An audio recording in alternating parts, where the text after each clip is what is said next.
নমস্কার বন্ধুরা, কেমন আছো সবাই? আশা করছি তোমরা সবাই ভালো আছো, আমরাও ভালো আছি। রমা মুম্বাই ব্লগে তোমাদের সবাইকে স্বাগত। চলে এসেছি আরও একটা নতুন ভিডিও নিয়ে। বর ছেলে দুজনেই বেরিয়ে গেছে। বাবাই সেই 6:30টার সময় স্কুলের জন্য বেরিয়েছে, আর আমার বর গেছে 7:30টার দিকে। আমি সমস্ত কাজ সেরে, মোটামুটি বাসি কাজ যেগুলো ছিল সেগুলোকে সেরে, আমার এক্সারসাইজ করে এইবার এসেছি আমার ব্রেকফাস্ট বানাতে। ওদেরকে তো ওদের মতন খাবার আমি বানিয়ে দিয়েছি, কিন্তু আমি আজকে আমার জন্য একটু আলাদা বানাচ্ছি। আজকে আমার নিজের জন্য বানাচ্ছি সাবুদানা খিচুড়ি। হ্যাঁ, সাবুদানা খিচুড়ি আমার না খুব ভালো লাগে খেতে, কিন্তু আমার বর আর আমার ছেলে ওরা কেউ খাবে না। আমার বর যদিও বা একটু খাবে, বাবাই তো একদমই খেয়ে দেখবে না। তাই ওদের জন্য মানে একসাথে 3 জনের জন্য সাবুদানা খিচুড়ি আমি বানাতে পারি না। সেটা উপোসের জন্যই হোক বা নর্মাল কোনো দিন ব্রেকফাস্টের জন্য বা স্ন্যাক্সের জন্যই হোক। তো আজকে আমি ঠিক করেছিলাম আমি খাবো, ওদেরকে ওদের মতন বানিয়ে দিয়েছি। তো আমি কালকে রাত্রেই সাবুদানা ভিজিয়ে রেখেছিলাম। এখন দেখো কড়াইতে একটুখানি ঘি গরম করে তার ভেতরে জিরে ফোড়ন দিয়েছি একটুখানি পেঁয়াজ কুচি। আমি এটা পেঁয়াজ কুচি দিলাম কারণ হচ্ছে আমি নিজে এখন খাবো বলে, এটা কোনো উপোসের জন্য আমি বানাচ্ছি না, তাহলে পেঁয়াজ এখানে দিতাম না।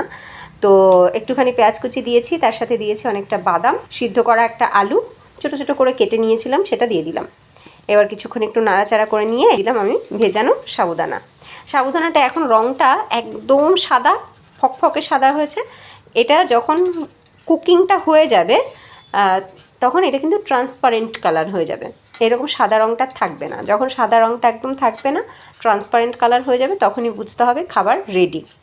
তো আমি উপর থেকে একটুখানি গোলমরিচ গুঁড়ো আর স্বাদ মতন লবণ এই ছড়িয়ে দিয়েছি। এবার আর কোনো কিছু দেওয়ার নেই, শুধু নাড়তে হবে। আমার কাছে ধনেপাতা নেই, তো ধনেপাতা কুচিটা আমি অ্যাড করতে পারবো না, নইলে লাস্টে একটু ধনেপাতা কুচি দিলেও খেতে কিন্তু বেশ ভালো লাগে। এবার খুব ভালো করে শুধু নাড়তে থাকতে হবে। এটাকে কিন্তু কন্টিনিউয়াসলি নাড়তে হয়, তা না হলে এটা কিন্তু কড়াইতে লেগে যায়। আমি ফ্লেম অফ করে ঢাকা দিয়ে রেখে দিয়েছিলাম। এখন এটা একদম রেডি হয়ে গেছে সার্ভ করার জন্য। আর প্রত্যেকটা দানা কিন্তু ইন্ডিভিজুয়াল রয়েছে, একটা দানার সাথে আরেকটা দানা কিন্তু লেগে যায়নি, কি সুন্দর ঝুরঝুরে হয়েছে। আর এই সাবুদানা খিচুড়ি এরকম ঝুরঝুরে হলে তবেই কিন্তু খেতে আসল মজা। আমাদের চালের খিচুড়ি যেমন পাতলা হলুদ রঙের হয়, এটা কিন্তু মানে সাবুদানা খিচুড়ি কিন্তু ওরকম হয় না। তবে অনেকেই আমি দেখেছি ওরকম মানে চালের খিচুড়ির মতন করেও রান্না করে, তবে সেটা অথেন্টিক নয়। এটাই হচ্ছে কিন্তু অথেন্টিক সাবুদানা খিচুড়ি, যেটা নন বেঙ্গলিরা করে থাকে, উপোসের সময় খাওয়ার জন্য করে থাকে। শুধু উপোস নয়, আমার তো এটা অল টাইম ফেভারিট। আমার দারুণ লাগে সাবুদানা খিচুড়ি খেতে। ওদের দুজনের জন্য আমি বানাতে পারি না, তবে আজকে নিজের জন্য স্পেশালি বানিয়েই নিলাম। আমি এখন জানলার কাছে চলে যাই, গিয়ে আয়েশ করে বসে বাইরের দৃশ্য দেখতে দেখতে আমার ব্রেকফাস্ট এনজয় করব।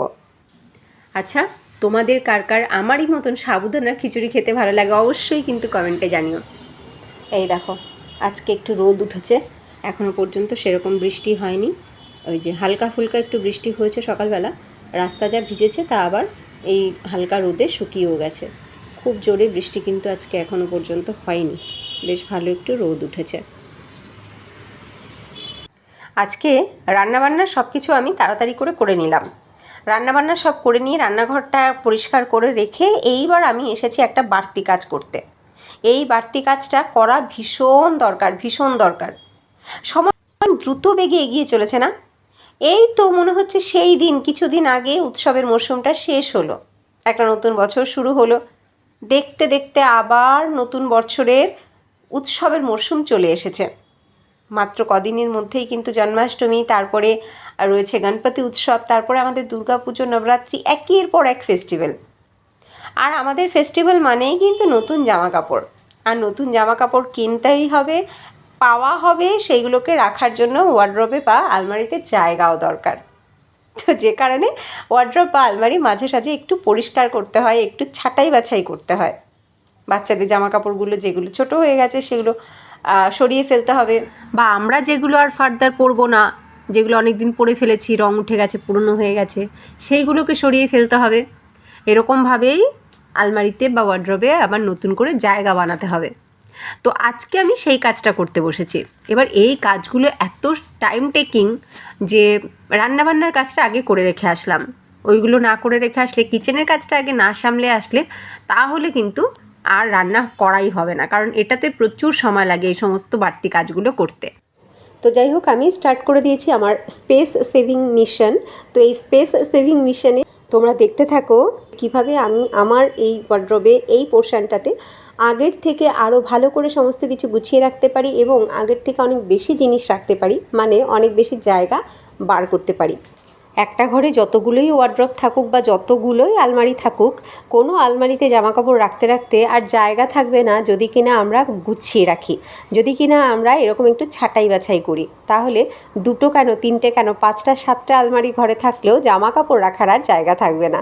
তো আজকে আমি সেই কাজটাই করছি। আজকে আমার স্পেস সেভিং মিশন চালু হয়ে গেছে। তো প্রথমে দেখো আমি কি করলাম, প্রথমে যে স্টোরেজগুলো আছে সেই স্টোরেজগুলোকে আগে বার করে নিচ্ছি। আমি একটা একটা করে তাকই পরিষ্কার করব। তো প্রথমে উপরের তাকটাই ধরেছি। তো স্টোরেজগুলোকে বার করে নিয়ে ভালো করে জায়গাটাকে আমি মুছে নিচ্ছি। ভালো করে মোছা হয়ে গেলে এইবার আমি এখানে যাতে ককরোচ বা আরশোলা না আসতে পারে তার জন্য এই যে লক্ষণ চক বলে এগুলোকে, সেই চক দিয়ে ভালো করে দাগিয়ে নিচ্ছি।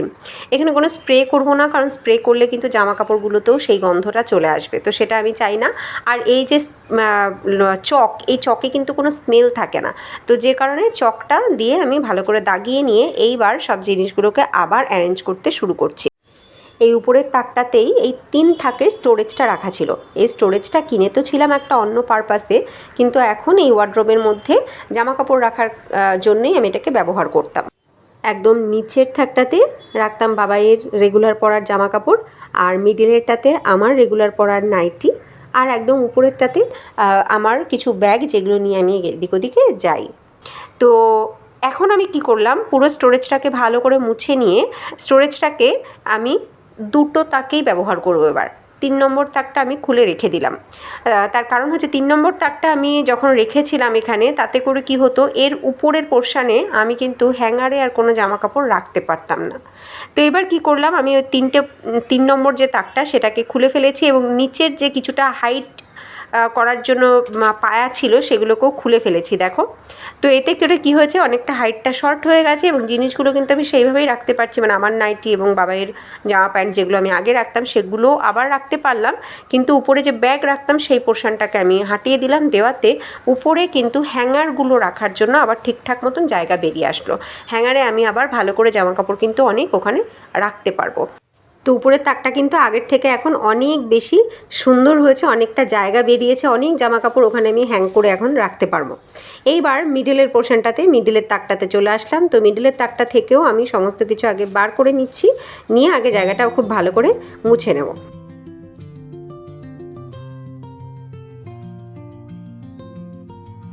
ভালো করে সব সরিয়ে সুন্দর করে মুছে নিয়েছি।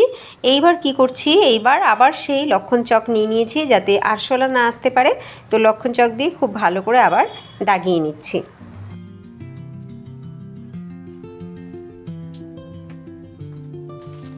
সব প্যাকেটসগুলোকে সরিয়ে ভালো করে মুছে লক্ষণ চক দিয়ে দাগিয়ে এইবার আবার প্যাকেটসগুলোকে রাখছি। এই প্যাকেটসগুলোতে যে কটা প্যাকেট এখানে দেখছো, প্রত্যেক কটাতে আছে শুধুমাত্র আমার ব্লাউজ। এই দেখো, এরকম আলাদা আলাদা প্যাকেটে রেখেছি যাতে একসাথে সবগুলোকে না নাড়তে হয়। একটা প্যাকেট ধরবো, সেখান থেকে যেটা আমার দরকার সেটা নেব, সেটাতে না থাকলে অন্য প্যাকেট ধরবো। এইবার এই ব্যাগগুলোর মধ্যে যা কিছু আছে সেগুলোকে আমি বার করে করে দেখব, যেগুলো বাবাই পরবে বা ওর গায়ে হবে সেগুলো রাখবো, যেগুলো আরও পরবে না সেগুলোকে কিন্তু আমি এবার ছাঁটাই করছি, মানে এইখান থেকে অন্য জায়গায় রাখবো। এই দেখো, এই মেরুন রঙের ধুতিটা ও আর পরবে না, ওটাকে সরিয়ে রাখলাম। এইটা একটা শার্ট, এই শার্টটাও ও আর পরবে না, এই শার্টটা ওর ছোটো হয়ে গেছে, এটাকেও সরিয়ে রাখলাম। এই দেখো, এইটা হচ্ছে একটা সুন্দর একটা শেরওয়ানি, এই শেরওয়ানিটাও আর পরবে না, এটা একদম ছোট হয়ে গেছে, এটাকেও সরিয়ে রাখলাম। এখানে বেশ কয়েকটা এই যে পাঞ্জাবি আছে, পাঞ্জাবিগুলোর একটাও গায়ে হবে না, এগুলো সব এখন ছোট হয়ে গেছে, এইগুলোকে সরিয়ে রাখবো। এই যে শেরওয়ানি, পাঞ্জাবি, ধুতি, এইগুলো ওয়ান টাইম ইউজের জন্যই কেনা হয়, বেসিক্যালি ওয়ান টাইম ইউজ হয় বাচ্চাদের। 1 থেকে 2বার পরে কি 2বার থেকে 3বার পরে, এর বেশি কিন্তু পরেই না, আর ওগুলো ঘরে থেকেই যায় ছোট হয়ে। একদম নতুন ভালো ভালো পাঞ্জাবিগুলো এই যে পরে রইলো, এগুলো কিন্তু 2 থেকে 3বার করেই ও পরেছে, এর বেশি ও একটাও পরেনি। এগুলোকে আবার ওই প্যাকেটের মধ্যেই ভরে রাখলাম, এই প্যাকেট ধরেই সম্পূর্ণ অন্য জায়গাতে রাখবো, এই ওয়ার্ড্রোবের মধ্যে আর রাখবো না। এইবার ওর যে জামা কাপড়গুলো তোলা থাকে, মানে যেগুলো পরে এদিক ওদিকও যায়, সেইগুলোর মধ্যেও দেখবো যেগুলো ছোট হয়ে গেছে সেগুলো এখন রেগুলার ইউজের জন্য বার করে রাখবো, মানে একটু টাইট হয়ে গেছে, ঘরে পরে ফেলতে পারবে, সেগুলো ঘরে পরার জন্য বার করব। আর যেগুলো ভালো সাইজের আছে, মানে বড় ও আরও বেশ কিছুদিন পরেও পরতে পারবে, সেইগুলোকেই আমি স্টোরেজ ব্যাগের মধ্যে রাখবো। আদারওয়াইজ স্টোরেজ ব্যাগটা কিছুটা খালি করে ফেলবো, কারণ নতুন জামা কাপড়গুলো আবার তো স্টোরেজ ব্যাগের মধ্যে করেই আমাকে রেখে দিতে হবে। স্টোরেজ ব্যাগের মধ্যেই আমি জামা কাপড় রাখার চেষ্টা করি। এতে করে কি হয়, জামা কাপড়গুলো কিন্তু খুব ভালো থাকে, যেমন ভাঁজ করে রাখি তেমন ভাঁজ করা থাকে, কোনো ধুলোবালি লাগে না। যতই ওয়ার্ড্রোবের মধ্যে থাক, আলমারির মধ্যে থাক, দেখবে একটা হালকা ধুলোবালি কিন্তু থাকেই ভেতরে, তো সেইটা লাগে না এতে। এগুলো কিন্তু খুব ভালো থাকে, সেফ থাকে এবং যেমন রাখি তেমন থাকে। সেই কারণে আমি এই স্টোরেজ ব্যাগগুলো ব্যবহার করি। তো এই যে দেখো, ওর সমস্ত শার্টস টি শার্টসগুলোকে বার করে করে দেখছি। এই দেখো, এটা কিন্তু ছোট হয়ে গেছে, এটা আরও পরতে পারবে না। এই যে একটা প্যান্ট দেখতে পাচ্ছ, পায়জামা, এটাও কিন্তু ছোট হয়ে গেছে, এটাও এখন রেখে দিলাম সাইড করে। ওটাও আর ওর জামা কাপড়ের সাথে আর রাখবো না। এই যে এবার এগুলো যা আছে এগুলো সব ঠিকঠাক সাইজের আছে, এইগুলো এবার আবার স্টোরেজ ব্যাগের মধ্যে রেখে দিচ্ছি। এই শার্টটাকে সরিয়ে ফেললাম। এরকমভাবে কয়েকটা সরানোতে স্টোরেজ ব্যাগটা কিন্তু আবার একটু হালকা হয়ে গেল, একটু খালি হয়ে গেল। এর ভেতরে আবারও নতুন যে জামা কাপড়গুলো আসবে এই ফেস্টিভ সিজনে, সেইগুলো এর ভেতরে রাখতে পারবো। আর যেগুলো একটু টাইট হয়ে গেছে, যেগুলো ঘরে পরার জন্য আমি রাখবো, সেগুলোকেও আলাদা করে দিচ্ছি। এই যে এইগুলো কিন্তু ঘরে পরার জন্য, ওগুলো আর স্টোরেজ ব্যাগের মধ্যে আসবে না। তো এটা গেল বাবাইয়ের জামা কাপড়ের স্টোরেজ ব্যাগ। তো এইটা কিন্তু অনেকটাই হালকা হয়ে গেল। এইবার আমার একটা শাড়ির স্টোরেজ ব্যাগও এখানে রাখা আছে, এই যে সেটাকে ধরলাম। তবে আমার শাড়ি এখান থেকে কিছু বার করার নেই, আর যাও বা বার করব সেটা এখন করব না, কারণ আমার শাড়ি ধরলে এখন অনেক সময় লেগে যাবে। শুধু এই একটা তো নয়, আরও অনেকগুলো ব্যাগ রয়েছে আমার শাড়ি। যদি শাড়িগুলোকে রিঅ্যারেঞ্জ করতে বসি তাহলে এখন অনেক সময় লেগে যাবে, তাই এখন একটা স্টোরেজ ব্যাগ খুলে আর কোনো লাভ নেই। তো এই একটা স্টোরেজ ব্যাগের মধ্যে কিন্তু আমার 9টা শাড়ি আছে, আর শাড়িগুলো এরকমভাবে রাখলে সত্যি ভীষণ ভালো থাকে, মানে যেমন রাখি তেমনই কিন্তু থাকে। তো এই যে বাবার যে জামা প্যান্টগুলো একটু ছোট হয়ে গেছে, সেইগুলোকে এই যে ওর রেগুলার পরা জামা কাপড়গুলোর সাথে রেখে দিলাম। এইগুলো আর তোলা রাখবো না, এগুলো এখন ঘরে রেগুলার পরে ফেলবে, নইলে এগুলো এরপরে আরও পরতে পারবে না। তো এরকমভাবেই কিন্তু ছাঁটাই বাছাই করতে হয়। এই যে ব্যাগটা, এই ব্যাগটার মধ্যে রয়েছে কিছু ব্লাউজ পিসগুলোও বানাতে দেওয়া হয়নি এখনও। তো এগুলো আলাদা করে রেখে দিয়েছি, দেখি কবে বানাতে দেই। এই যেগুলো আলাদা করে এই ব্যাগের মধ্যেই রাখা আছে। দুটো স্টোরেজ ব্যাগ রেখেছি, আবার লেফট সাইডে কিন্তু আমার ব্লাউজের অনেকগুলো ব্যাগ রাখা আছে। এইটুখানি জায়গার মধ্যে কিন্তু অনেক কিছু রেখেছি, কিন্তু আমি যদি প্রত্যেকটা জিনিস ইন্ডিভিজুয়াল কোনো রকম স্টোরেজ ব্যাগ ছাড়া যদি রাখতাম, তাহলে এত কিছু এইটুখানি জায়গার মধ্যে রাখতে পারতাম না, কারণ এক একটা স্টোরেজ ব্যাগের মধ্যে অনেক জামা কাপড় রাখা আছে। আর দেখো, একটা স্টোরেজ ব্যাগের উপরে আরও আর একটা স্টোরেজ ব্যাগ কিন্তু রাখতে পেরেছি। এই যে সুন্দরভাবে কিন্তু রাখা গেল, আর জামা কাপড়গুলো দারুণ রইল, একটার সাথে একটা কিন্তু মিলবে না, একটা টানতে গিয়ে আর একটা পড়ে যাবে না। আমার যখন যেটা দরকার, যে স্টোরেজ ব্যাগের মধ্যে আছে সেই স্টোরেজ ব্যাগটা ধরবো এবং সেখান থেকে আলগা হাতে বার করে নেব। তো এই হচ্ছে ব্যাপার, খুব সুন্দরভাবে কিন্তু সব কিছু রাখা হয়ে গেল। এইবার চলে এসেছি নিচের তাকটাতে। দেখো, নিচের তাকটাও কিন্তু হাইটে আরেকটু শর্ট, একদম উপরেরটা অনেক বেশি হাইটের, নিচেরটা মিডলেরটা একটু কম, আর তার নিচেরটা কিন্তু আরও একটু কম। কিন্তু তারপরও এখানে কত কিছু রেখেছি। ওই যে পিঙ্ক ব্যাগটা দেখলে, পিঙ্ক ব্যাগের মধ্যে আমার বরের সব নতুন জামা কাপড়, যেগুলো যে বাড়ি থেকে নিয়ে এসেছিলাম লাস্ট টাইমে, সেইগুলো সব নতুন জামা কাপড়গুলো রয়েছে, পুজোর সময় পরবে বলেই রেখে দিয়েছি। আর এই ব্যাগটার মধ্যে কতগুলো ব্যাগ, যেগুলো নিয়ে বাজারঘাটে যাওয়া হয়।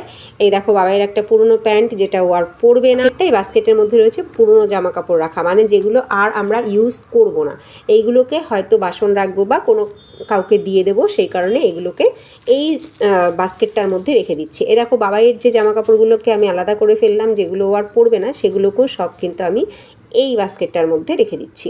আমার খেয়াল থাকবে, যেগুলো আমরা বাতিল করেছি সেগুলো সব এই বাস্কেটের মধ্যে রয়েছে, কাউকে দেওয়ার হলে অথবা বাসন রাখার হলে এই বাস্কেটটা ধরে বার করে নিলেই হয়ে যাবে। এই যে বাস্কেটের মধ্যে রেখে দিলাম সব বাতিল জামা কাপড়গুলো। এবার এই ব্যাগটাতে দেখো, এই ব্যাগটাতে রয়েছে বাবাইয়ের সব নতুন জামা কাপড়, যে জামা কাপড়গুলো ওই যে লাস্ট টাইম বাড়ি থেকে নিয়ে এসেছি, সবাই দিয়েছিল, এইগুলোও সব ওই পুজোর সময় পরার জন্যই কিন্তু রেখে দেওয়া হয়েছে। এইগুলো আলাদা ব্যাগে, ওর পাপারটা আলাদা ব্যাগে, ওরটা আলাদা ব্যাগে, আমারটা আলাদা ব্যাগে রাখা আছে। আর এই পাশে যে স্টোরেজ ব্যাগ দুটো দেখছো, ওই দুটোতে রাখা রয়েছে কিন্তু সব পর্দা বা কার্টেন্সগুলো। এছাড়াও দুটো একটা টুকিটাকি জিনিস এখানে রাখা আছে। এই যে এটার মধ্যে রেখেছি আয়রনটা। এই কাগজের প্যাকেটটা কিন্তু দারুণ মজবুত, যে কারণে এই কাগজের প্যাকেটটার মধ্যে আমি আয়রনটা রেখে দিয়েছি। ধুলোবালি লাগবে না, যখনই দরকার পড়বে ব্যবহার করা যাবে টুক করে বার করে। একদম ভিতরে রাখা ছিল এই ব্যাগটা। এই ব্যাগটার মধ্যে আছে, এই দেখো, একটা কাঁথা। আমার মা দিয়ে দিয়েছিল একটা কাঁথা, যেটা এখনও সেলাই করা হয়নি, তো সেটা রয়েছে। আর রয়েছে একটা বেডশিট, যেটাতে আমি কাজ করব বলে রেখে দিয়েছি। তো এই দুটো আমার হাতের কাজের জিনিস এখানে রয়েছে। এগুলোকে যখন আমি ফ্রি হব, মনে করব এগুলো করব, তখন বার করে এখান থেকে আমি করব, বেডশিটটা বানাবো এবং কাঁথাটাও সেলাই করব। এই দেখো, এই স্টোরেজ ব্যাগ দুটোর মধ্যে কিন্তু রয়েছে আমার সব পর্দাগুলো। সমস্ত পর্দাগুলো কিন্তু খুব সুন্দরভাবে ভাঁজ করে আমি এর ভেতরে রেখে দিয়েছি। কিন্তু এগুলোকে যদি এমনি একটা করে রাখতাম, তাহলে এখানে জায়গায় হতো না, হ্যাপাজার্ড হয়ে যেত, দেখতে খারাপ লাগতো, ধুলোবালি মেখে থাকতো। কিন্তু স্টোরেজ ব্যাগে রাখাতে খুব ভালো আছে। তো এইবার সব আবার বার করে নিলাম, নিয়ে এখন খুব সুন্দর করে ভালো করে মুছে নেব। আবার মুছে লক্ষণ চক দিয়ে দাগিয়ে আবার সব গুছিয়ে রাখবো। ওয়ার্ড্রোবের এই একটাই সাইড আমার পরিষ্কার করতে এবং সব গুছিয়ে রাখতে, ছাঁটাই বাটাই করতে যত সময় লেগে গেল, আমার এই লেফট সাইডে যে পোর্শনটা আছে ওই পোর্শনটা যদি ধরি তাহলে এই সময়ও হবে না, এর দ্বিগুণ সময় লাগবে। তো ওটা আজকে আর করবো না, নেক্সট ভিডিওতে আমার এই ওয়ার্ড্রোবের বাকি পোর্শনটা রিঅ্যারেঞ্জ করা শেয়ার করব তোমাদের সাথে। তো দেখো, সব কিন্তু আবার সুন্দর করে গুছিয়ে রেখে দিয়েছি, পরিষ্কার করে নিয়েছি। আমার কিন্তু ওয়ার্ড্রোবের এই পোর্শনটা একদম নিট অ্যান্ড ক্লিন হয়ে গেল। কোথায় কী রেখেছি সম্পূর্ণটা নখদর্পণে এবং ছাঁটাই বাছাই করা হয়ে গেছে।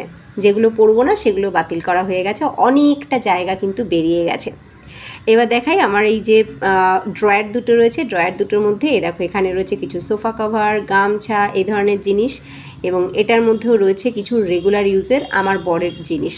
তো যাই হোক, এগুলো সব সুন্দর করে গুছিয়ে নিয়েছি। এখন কিন্তু অনেকটা জায়গা হয়েছে নতুন জামা কাপড় রাখার জন্য। আমার ওয়ার্ড্রব এখন একদম রেডি। তো দেখলে, একটু গুছিয়ে রাখলে, একটু স্পেস সেভ করার চেষ্টা করলে, একটু বুদ্ধি করে সব কিছু অ্যারেঞ্জ করলে, তাহলে কিন্তু পুরনো ওয়ার্ড্রব বা আলমারিতেই অনেক জায়গা বার করা যায়। বারবার করে আলমারি ঘরে কিনে আনতে হয় না। তো যাই হোক, তোমাদের আজকের ভিডিওটা কেমন লাগলো অবশ্যই কিন্তু তোমরা কমেন্টে জানিও। যদি ভিডিওটা ভালো লাগে লাইক করো, আর নতুন বন্ধুরা ভালো লাগলে লাইক করে সাবস্ক্রাইব করে সাথে থেকো। দেখা হবে নেক্সট ভিডিওতে। সবাই ভালো থেকো, সুস্থ থেকো, টাটা।